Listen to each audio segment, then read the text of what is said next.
This episode brought to you by DoorDash, the app that brings you food you're craving right now, right to your door. Also brought to you by Chime, the award-winning app and debit card that can save you money today.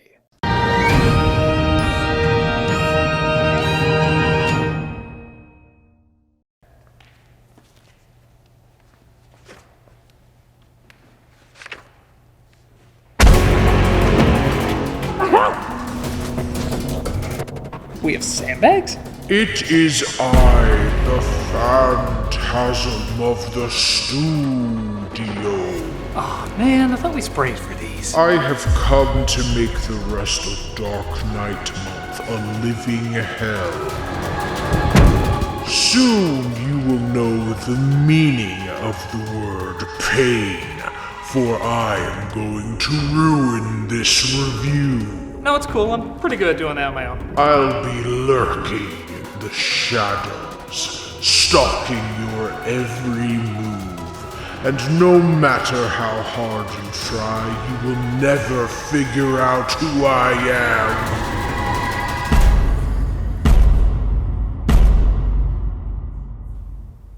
Malcolm.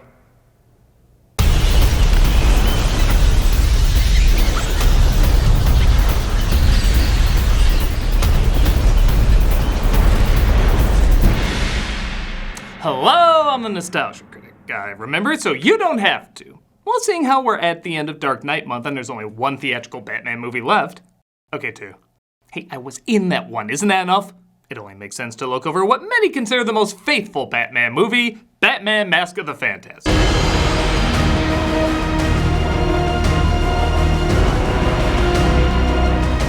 Based on the hit show Batman the Animated Series, Mask of the Phantasm was released almost 30 years ago, but made very little at the box office, and you can see why. The advertising for it was pretty lame. Just look at this trailer. It's fantastic for a movie released in the 50s. This Christmas, for the first time, America's most exciting and legendary motion picture hero in an all-new, larger-than-life feature film. Chills, thrills, text across pictures. Oh, actually, we haven't mastered that yet, but the font is adventurously boring. Yeah, it told us almost nothing about the movie, so nobody saw it. However, not only did a lot of critics seem to like it even more than the live-action Batmans for adults made at the time. I enjoyed it more than the current Batman adventure that's in theaters. This film, however, is really smart and beautifully drawn and intricately plotted. The day is coming when adults are realizing that animation is not limited to an entertainment form for children. Those two know what they're talking about. I don't like this Joker's voice. Most of the time. But it's gotten a reputation as being the Batman movie being the closest to what Batman was, as it was based on arguably the most faithful Batman series. I've talked about how great this movie is in the past, but I've never given a detailed review, and I can't think of a better movie to close out Dark Knight Month with. So let's get started with... Critic, did you know we have a Phantasm? I thought we sprayed for these. Oh yeah, just ignore her, she'll go away. Her? How do you know it's a her? Are we really doing this? Hello, boys. Tamara, have you heard of this mysterious Phantasm? Why, no, I have not. I best go get this devious deviant. Godspeed, Tamara. We shouldn't trust anybody. Dude, we're so close to wrapping up Dark Knight Month. Okay, but I'm gonna get down to the bottom of who this Phantasm really is. Oh! A sandbag? Why would there be a sandbag in a hallway? Let's take a look at Batman Mask of the Phantasm. This intro is pretty fantastic. A lot of CGI in the early 90s doesn't age that well, but with the Art Deco style of the city, this blends pretty great. The music, by the great Shirley Walker, keeps the tradition that the soundtrack to a Batman movie is always spectacular. Plus, there's a rumor that the Latin in the choir is really just the names of the music team backwards.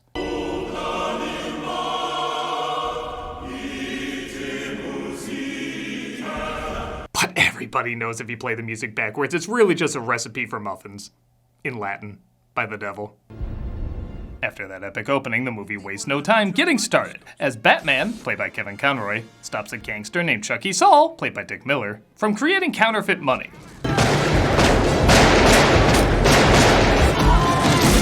Ha! You should have shot where I was going to be! Still the best Batman. Chucky Saul. Saul is approached, though, by the Phantasm, cleverly voiced by Stacy Keach, who also voices Carl Beaumont. This works on a few levels when you realize who the Phantasm is, and yes, we are gonna go into spoilers about who it is because, well, if the friggin' action figure did it, so can we. I should also point out this is Warner Brothers' first animated PG movie, and it earns it. There's not only a decent body count in this, but some of these deaths are impressively violent. But, you know, Sing 2 has the same rating. What was in Sing 2? I'm sorry, what requires parental guidance in Sing 2? Rude. Rude. This is a guy who gets squashed by a statue in his own grave. But shit, be careful, parents. Rude! The Phantasm decides to better kill Saul. Nope, couldn't make it work. And gets away from Batman just in time. Well, I can't follow that. I'll just call it a day. Councilman Arthur Reed, played by Hart Bochner, thinks Batman killed Saul and tries to get a nationwide manhunt going for him. A lot of people, including the police I might add, think Batman's as unstable as the crooks he brings in. He's just doing this so more people will call his girlfriend. Later at a party in Wayne Manor, Bruce wines and dines many of his lady friends. Oh, never say the M word in front of Bruce. Haven't you ever thought about marriage?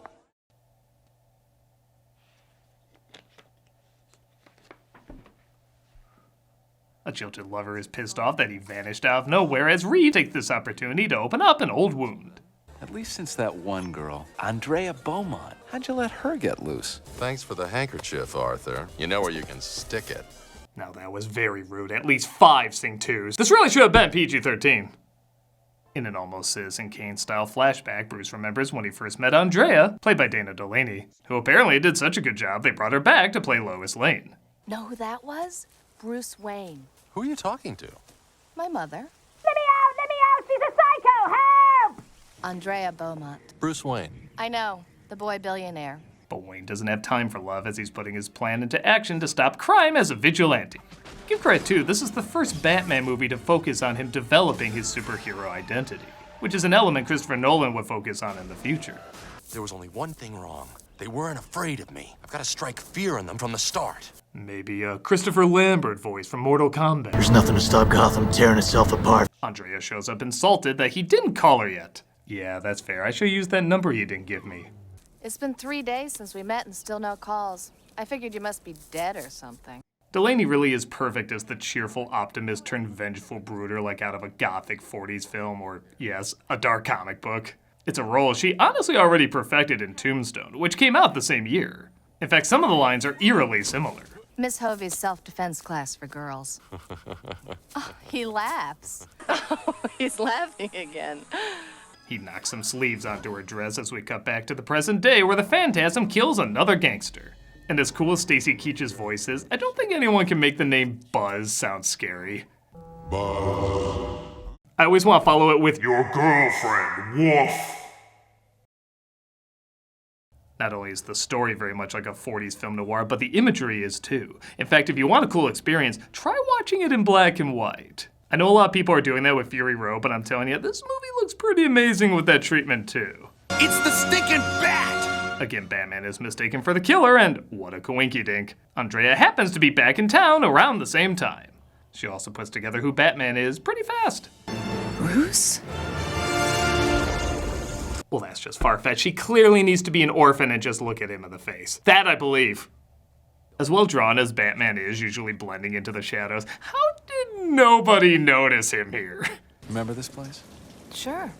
You mean... Talk louder! No, don't look at me, just talk louder! He has yet another flashback to when they went to the World's Fair. This might be my favorite setting for the film as it shows the young optimistic hopefulness of the future contrasted later with the dark, corrupt present we eventually get. At last I meet the elusive Bruce Wayne. Bruce is introduced to her father, a businessman named Carl who has ties to the mob.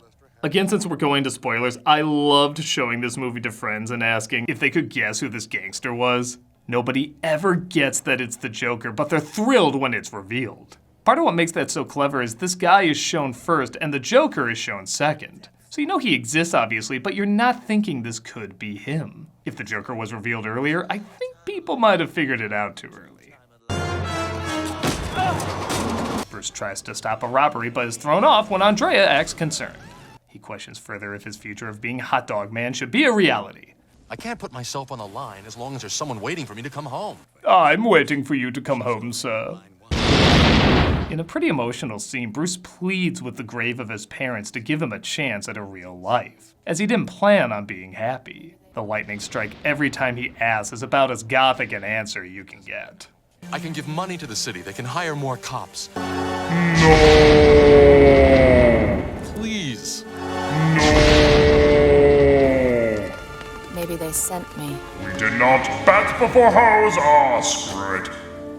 Back in modern day, another aging gangster named Salvatore, played by Abe Vigoda, is concerned the Batman will get him next. Is it true? We have eyewitnesses. That's just beautiful. Why? I'm too old for this. He said the same thing when he was forced to do Good Burger. Pull over. It's not very healthy in here. No! Batman puts together that the gangsters the Phantasm is killing are connected, and Alfred can't help but hope maybe after this is all done, he'll reunite with his old flame. You think you know everything about me, don't you? I dive at your bottom. I bloody well ought to. Don't bring up this morning! Cut to another flashback where Bruce finally decides to put Batman on hold and follow his heart. Oh, never mind. I'm no good at this. Cigarette? I always felt like you never knew what to do with me because I wasn't in the plan. I'm changing the plan. How does Batwoman sound?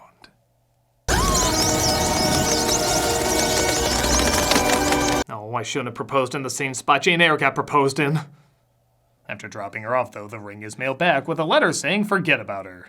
Left with Dad. Too young. Need time. I don't smoke. Being the world's greatest detective, he won't follow this up at all. It's the early years. He's a junior greatest detective.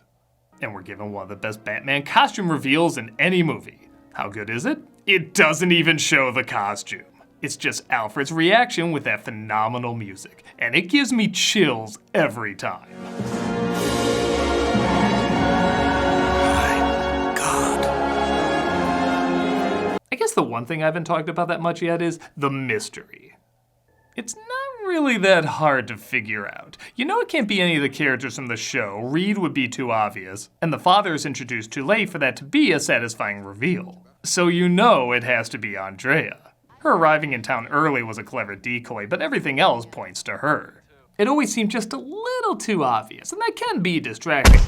Oh, is Dark Knight month ruined for you now? Okay, seriously, why do we have so many sandbags? I will make you pay forever. I don't even think that makes sense, Tamara. Tamara, what makes you say that? Tamara, come on, the sandbags were embarrassing enough, but this is spectacularly embarrassing. No, I'm not her at all. In fact, oh, here she comes. I better run, cause she's so strong and she will beat me up. Yeah, that's right, you better run. It's okay, I got him, Critic, don't worry. Tamara, there's not enough stop signs to convey what you have to do. What are you saying with your words? I definitely...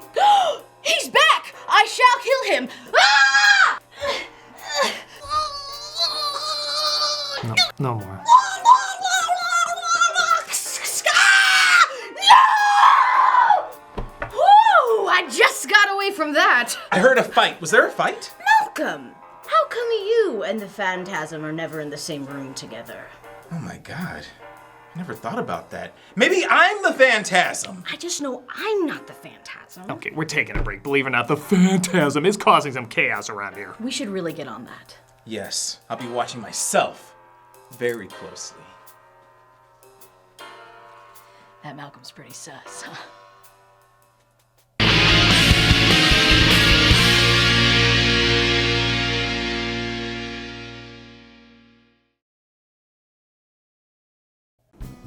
Oh, yeah, there's your problem there. You got a DoorDash. But that's cool, It's good to have a DoorDash, cause you ever wonder what you're gonna eat tonight? Maybe you want a home-cooked favorite, but don't feel like going to the store, or you want something exciting and new, but it'd be great to stay in tonight? Well, DoorDash connects you with everything you want, whenever and however you want it. You can totally get what you want to eat right now, right to your door with DoorDash. It's in your computer. Along with restaurants you love, you can now get groceries and other essential items delivered with DoorDash. Get drinks, snacks, and other household items in under an hour. Craving late night ice cream? Got that in your computer too. That shouldn't be there. But you can get some at the store with DoorDash. Or maybe you forget that one key ingredient for dinner, or maybe you just need to stock up for the week. With DoorDash, get everything in one app. With over 300,000 partners, you can support your neighborhood go-tos or choose from your favorite national restaurants like Popeyes, Chipotle, and Cheesecake Factory. Ordering is easy, and all your items will be left safely outside your door when you choose contactless delivery drop-off. Should be so excited, man. So excited to get DoorDash in there. It's not just in there, it's in your phone. Actually, use your phone. That's primarily where it is active. With an offer that this thing I'm about to tell you about. For a limited time, our viewers can get 25% off and zero delivery fees on their first order of $15 or more when you download the DoorDash app and enter the code Nostalgia. That's 25% off and up to $10 value and zero delivery fees on your first order when you download the DoorDash app in the App Store and enter the code Nostalgia. Well, here one more time, of course you do. Don't forget that's code Nostalgia for 25% off your first order with DoorDash. Subject to change, terms apply. Oh, look at that. That's Chime. No one likes waiting on a paycheck, especially when you got bills due. Good thing there's Chime. Right in there, it's in there even more now after I did that. Look at how much Chime is in there. I really shouldn't do that. Now you can get your paycheck up to 2 days early with direct deposit. That's up to 2 more days to save, pay bills, and generally just feel good about your money situation. But Chime is more than just about getting paid early. It's also an award-winning mobile app, checking account, debit card, and optional savings account. I'm not chewing gum. So what are you waiting for? Hopefully not your paycheck. Get started with Chime today. Applying for a free account takes less than 2 minutes. Get started at chime.com/nostalgia. That's chime.com/nostalgia. Let's see what else we got here. Ooh! Fast stuff to say. Banking services and debit card provided by the Bancorp Bank or Stripe Bank. NA, members FDIC. Early access to direct deposit funds depends on payer. And there, all fixed. What's a computer?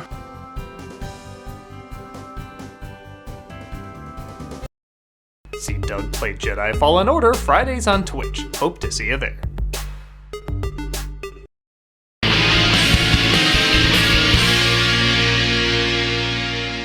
Fearing for his life, Salvatore goes to the only character who can make things more complicated. Gasp! Can it be?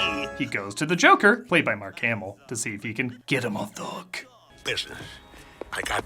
Ooh, business sounds like fun. Not only does Joker add a lot of energy and humor in this macabre story, but it's pretty risky when you consider the Joker is the B villain in this. How many Batman movies are there where he's the side character and not the main antagonist? Good Batman movies are there. Can't be too careful with all those weirdos around. He's the perfect drop of chaos that raises the tension halfway through the movie. Like Steve Buscemi's character in Con Air if he actually did something. Also, how did Ponder Joker hands not become a meme? Your hands are just as dirty. When Salvatore pushes him too far, the Joker gets his revenge while Batman visits Andrea getting back from a date with Reed. No! Good night. I go back and forth between Andrea acting cold to him as it was technically her who called things off. Yes, we discover the reason why later, but she seems pretty harsh over a breakup she caused. You still following your dad's orders? The only one in this room controlled by his parents is you. I guess you could argue she's let down by what he became and that he never led that normal life that he indicated he could lead. I like the cape. Not sure about the mask, though. You ever think of something skullish? Speaking of which, later that night, the Phantasm goes to take out Salvatore, but it looks like the Joker got to him first. Your angel of death awaits. Oh, most people I say that to have a sad face. Batman tries to put a stop to all this, but it looks like the police are trying to stop him as well. Step away from the edge of the room. Oh, it'll find its way back home. Yeah, did they confiscate that or what? Moving in position. They get the SWAT team from the Blues Brothers, and honestly, this is a pretty suspenseful scene. We get the first drops of blood we've seen in any animated Batman property. Bruce takes his mask off to fool the cops, leaving him exposed. And in animation, you can get the antagonist as close as you want to him, just missing who he is, making this a really heart-pounding moment. Andrea. Hurry! Just move the cloak and scythe out of the way. The day is saved, and Andrea finally tells Bruce the truth of what's going on. Later that night when she was dropped off, the mob demanded their money, but Carl couldn't get it in time. As soon as the European banks open, I'll have the whole amount wired to you.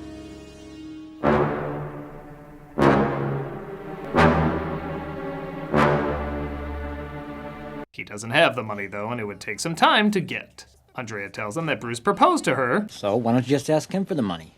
They didn't want to get him involved. I don't know. But she said the mob still wanted more, and to give revenge, her father became the Phantasm. Or maybe someone related to him who, if their voice was altered, maybe would sound like him? Again, this is why I love Keach voicing both parts. Well, talking about fathers and dead people is pretty hot. Want to make out? Ooh. Leave a tie on the door, sir. So after they bat-banged, yeah, again, wearing that PG rating like a badge of honor, Bruce makes a discovery looking at an old picture of the mobsters. Again, this reveal is awesome. Oh no. The Penguin! I love seeing people's reactions to this. It's both a mixture of laughter and, oh shit, everything just got worse. And to think our tax money goes to pay those jerks. I always love, too, there's one moment where Hamill loses the Joker voice. It's when he visits Reed and he says the words, "to find out." What do you want?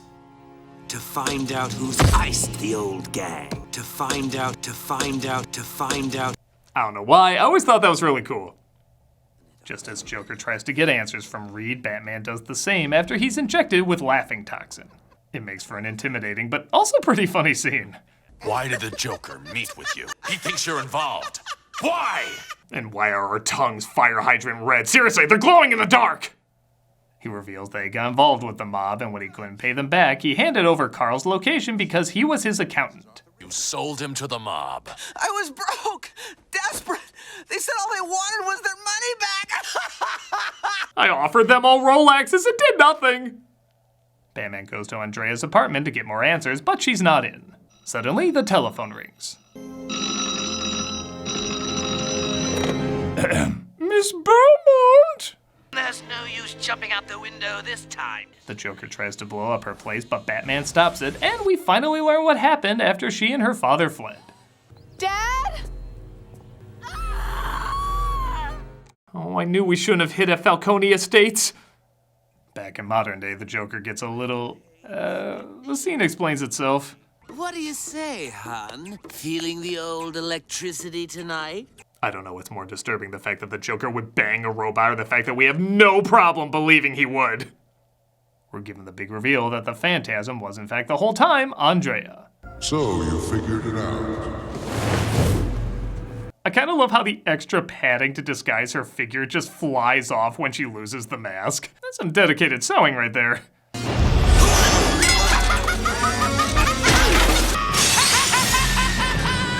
While the animation in this movie is great, it's spectacular in the last third. The fights, the smoke effects, the expressions, everything about this climax is really impressive. Even the sound design. I know it doesn't get talked about much, but a good chunk of this climax and a lot of the film's action sequences also works because everything sounds as massive as it looks.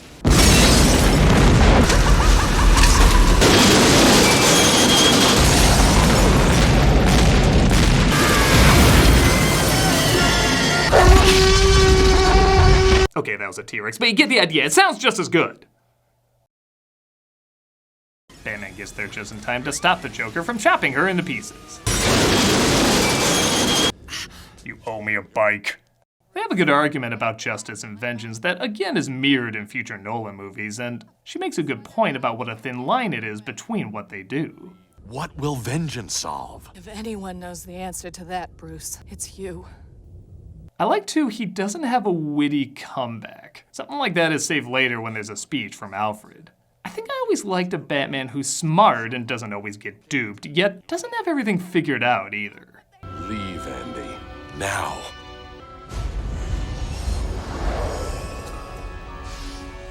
Jesus, Miss Hove's self-defense class for girls is next level shit! I actually love how it's never revealed how she performs these tricks, but it's still done within a cloud of smoke. Not just adding to the Phantasm's look, but also showing it's probably just an illusion we haven't figured out yet. We're given a really fun fight with the Joker, almost mirroring a Godzilla-style climax, when Batman knocks his tooth out, somehow making him funnier than he already is. Even when shit gets real, you can't help but laugh at that ridiculous gap in his teeth. Joker says he's gonna blow up the amusement park, but Batman stops him from escaping, meaning they're all gonna get blown sky high.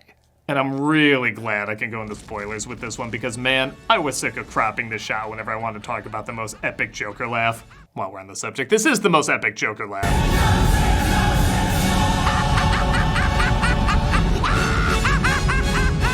It really does show how far Andrea has fallen as she basically chooses revenge over saving her true love, though he gets out pretty much through dumb luck. Bruce and Alfred remark on how far gone she is. Vengeance blackens the soul, Bruce.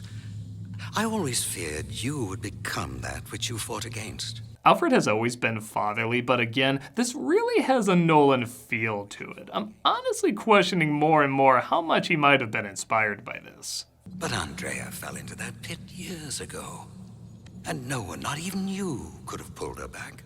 Andrea decides, screw it, she's going on vacation. But she can't take a vacation away from herself as she says her most emo line. Do you want to be alone? I am. So alone! Batman broods alone as well, but at least the city forgives him. Either that or he blackmailed Reed to get him off the hook. And we end again with some of the most chilling music in anything Batman.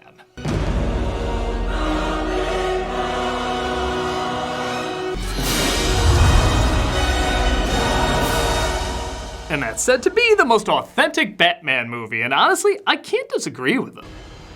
Like I said, if I had one issue, I wish the mystery was a little stronger. I mean, I feel like we could have put on a better mystery. Again? Go Phantasm. Don't worry, Critic. I'll get him! Got him! Oh my god, I've had enough of this.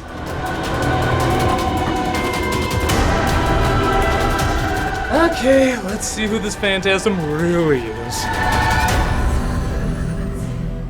What? That's right. It was me the whole time. That makes no sense! Yeah, I for sure thought that it was me. It was all part of my diabolical plan, you see. I went to extreme measures to look like Tamra. But how? I spray painted my wrist white and wrote diabetic. Then what? I altered my voice to sound like a lower version of your voice. Okay, how the hell did your height change when you put on the mask? Well, I have to have some secrets. This is the stupidest mystery I've ever been a part of. Exactly! Nobody's expecting a great mystery because it's a review show. Oh, and since we did an okay one, or even any mystery at all, it's pretty impressive. It's not even an okay one. You didn't see it coming. Okay, maybe the mystery in this is a little better than I thought. While Batman would often do detective stories, this is one of the few that offers a mystery you can solve on your own. Even The Batman is him solving a case, but you aren't given the clues to figure it out. In this one, you are. And it's still the only Batman movie to do that. Also, as many critics have pointed out, this is much more of an adult Batman movie than the adult Batman movies that were being made. But it is still meant for older kids as a starting point, and I think older kids would find this a decent mystery.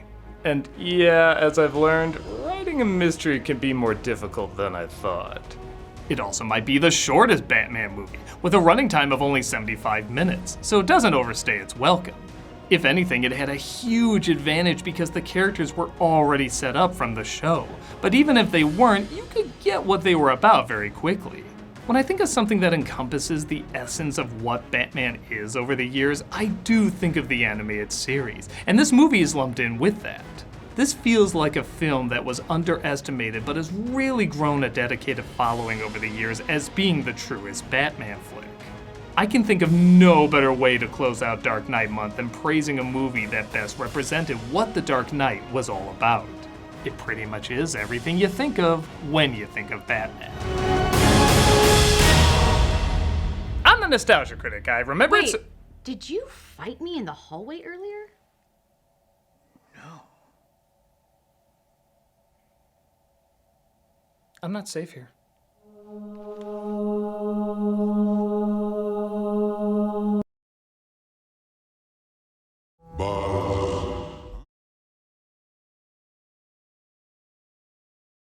Hey, Doug Walker here doing the charity shout out, and once again we are doing the same charity we've done the past few weeks here, tied into the Ukraine, and I'll just give you a heads up. Like I said, there's probably going to be a few more Ukraine ones, but I think we are going to try and switch something up next month. There's something with charity shout outs I want to try out, so keep an eye out for that next month. If everything goes according to plan, we should be doing something a little different with that, so keep an eye out for that. But with that said, this one is RASM for Ukraine, or RASM's Emergency Response, or just RASM. It goes by all sorts of names. I'm still not sure if I'm even pronouncing it right. I hope it's RASM. I don't want to be pronouncing it wrong, but RASM is the SOS button that is pressed in times of need. They created this project to provide urgent help and support in face of an extreme or unforeseen situation in the Ukraine. Today, the sovereign nation of Ukraine has to deal with the most horrendous and catastrophic emergency, a brutal invasion. RASM is responding to this by providing critical medical supplies and amplifying the voices of Ukrainians. Again, you watch the news, you know what's going on. The most you can do to donate or spread the word would be very, very helpful. So yes, please see if you can give money to this. If not, just spread the word about the good that this charity is doing. And yeah, just I'm sure it goes without saying, but all our thoughts and prayers going out to you, man, all the people in the Ukraine. Just we're all hoping for the best here. So please see if there's anything you can do, and I will just see you next time. Take care.